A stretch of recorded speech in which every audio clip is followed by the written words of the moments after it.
Hey y'all, welcome to Crown Reads, where I do intuitive readings and messages for the collective for our highest good, for any insight, protection, guidance, direction, redirection, and anything for our highest good that's going to help us get through life and help things flow a little bit more smoothly. I only read oracle cards and I read intuitively, and I also use their guidebooks. And I was really pulled and led to do a reading today, but they weren't clear on what they wanted me to read about and exactly what they wanted the message to be. So they did tell me which deck to pull from, and I just want to say them out loud. I don't know if they're going to apply in any way. I don't know if they're going to resonate with anybody else, but I got the words alert, foggy. I feel like there was one more.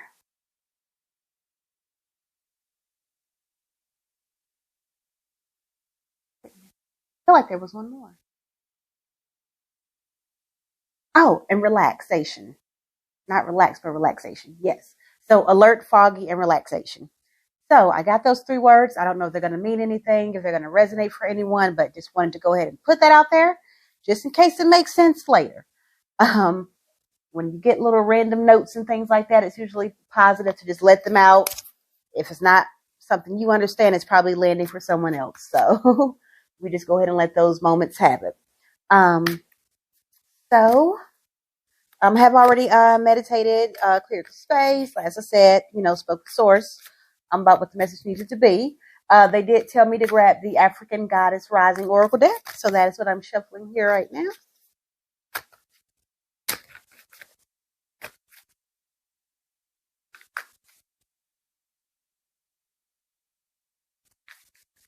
Okay. That okay was I was kind of feeling foggy as I was shuffling. So and I am checking in over here, asking myself, making sure, you're not sleepy, are you? Because it is nighttime where I am right now. But no, it's got a little foggy. So I don't know if somebody feels a little bit hazy or something right now. It's not giving health issue right now. It's not any kind of pain or discomfort associated with it. So if that is something you're experiencing, they said stress, which could be physical, but they said stress or like spiritual ascension. Stress on the chakras. Okay. Okay. But it's for a good thing. Just ride it out. Cover your crown if you need to. And if you don't do that whole head wrap thing and stuff like that, you can literally just put on a hoodie. Perfect weather for it now. Just pull your hood up, So, feel a little foggy. That might help with that.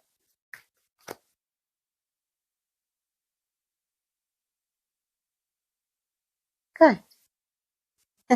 A weird noise, almost like it's something that kind of called out from outside for me to kind of stop a bit. Okay. So, we have Asaseya representing joy and Queen Nandi representing intuition. Let me just check the lighting here to make sure everything is clear. Let's see if I add this. That helps with anything. Oh no, don't like what that's doing to it. I'll just try to make sure you all can see clearly because that glare isn't very helpful. So let's see if I get any intuitive messages off these. Very interesting that both cards include children. So maybe someone just had a baby and that's why you're so foggy.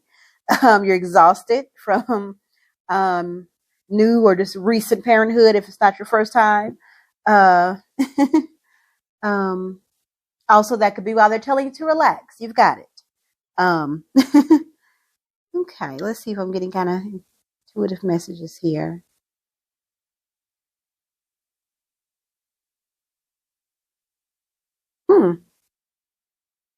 This is about a feminine energy's growth.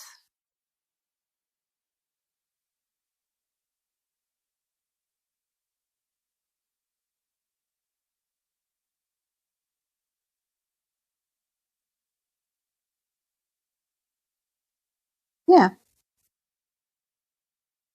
Feminine is in the growth phase right now. Even the numbers align that way because this breaks down to 7, this breaks down to 8. So it's like it's moving forward.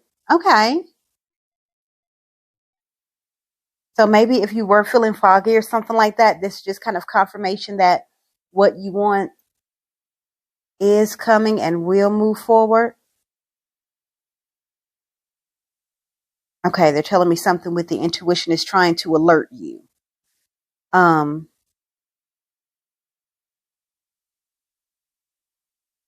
They're saying you can simply ask yourself the question, does it bring me joy or not?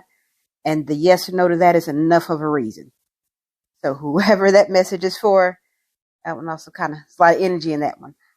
Felt that kind of chills there. So whoever that message is for, there you go. Because you bring in a lot of other factors and you consider a lot of other things. And it's always, you can always find 10 things or 10 reasons to not do something or why something's going to get in the way or not work out or whatever it may be.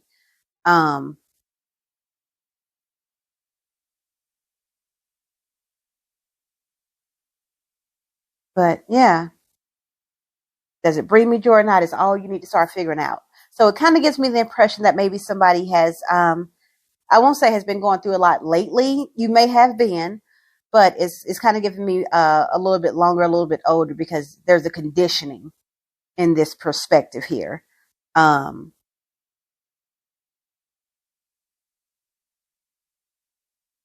me go ahead and read.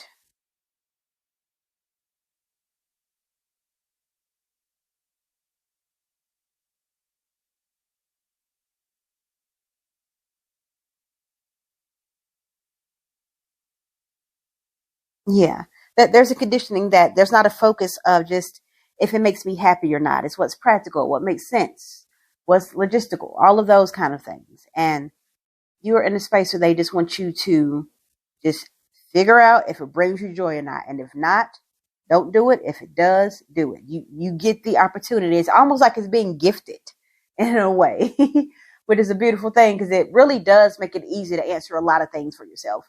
Because they like almost want you to cut out all the other factors. Okay, I don't think this has to be for a feminine. I think it's more of like the feminine energy of like the mind racing and the multitask of the brain and things like that can sometimes be associated with the feminine sometimes. Um, but anybody who kind of processes the brain kind of works that way.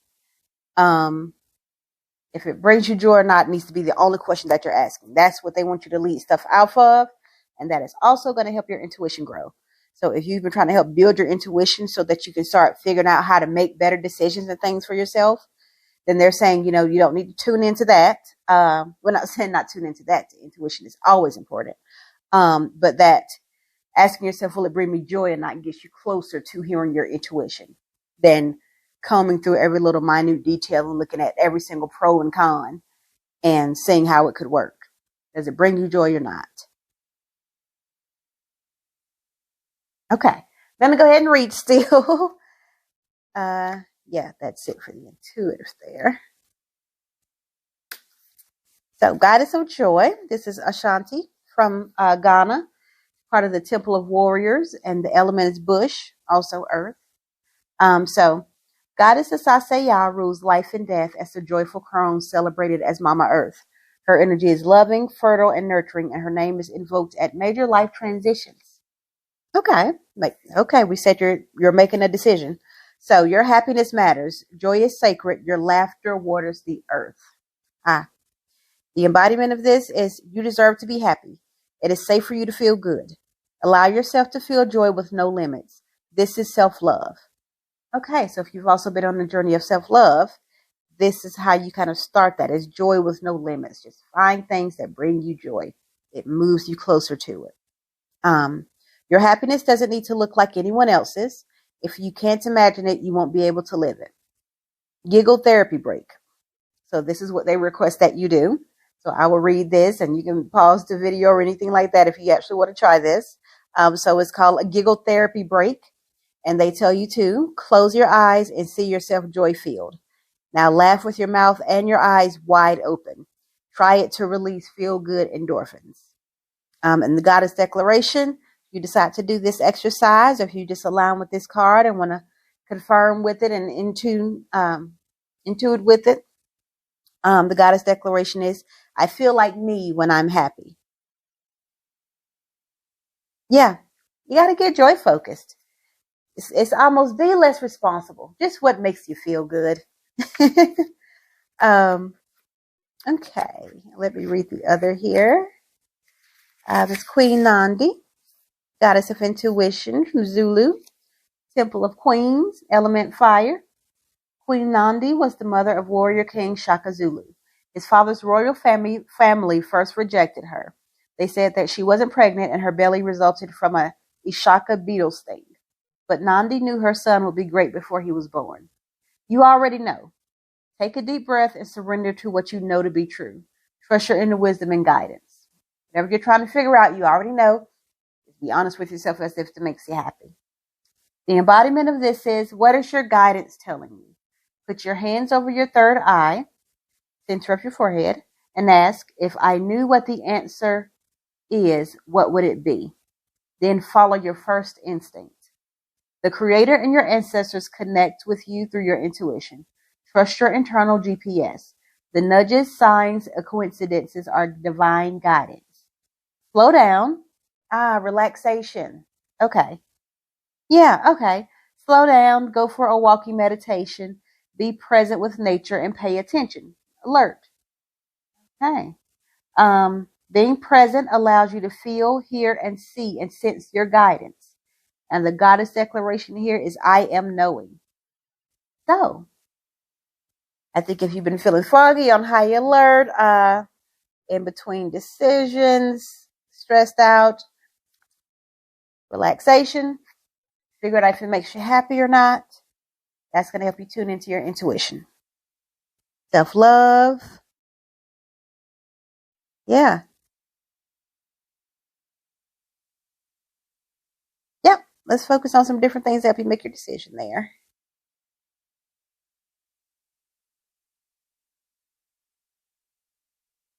Okay, nice. So they're not being pulled to clarify with any more cards. So we'll just kind of wrap the reading there. So awesome. So I hope this was helpful. Like, share, subscribe, comment, all that good stuff. Thanks for coming by and watching the video. And I hope you can take this information with you and just ask yourself, does it make you happy or not? That's the space you get to make decisions from at this point in life, or either based on this particular decision. Your joy is what's important, not the logistics as much.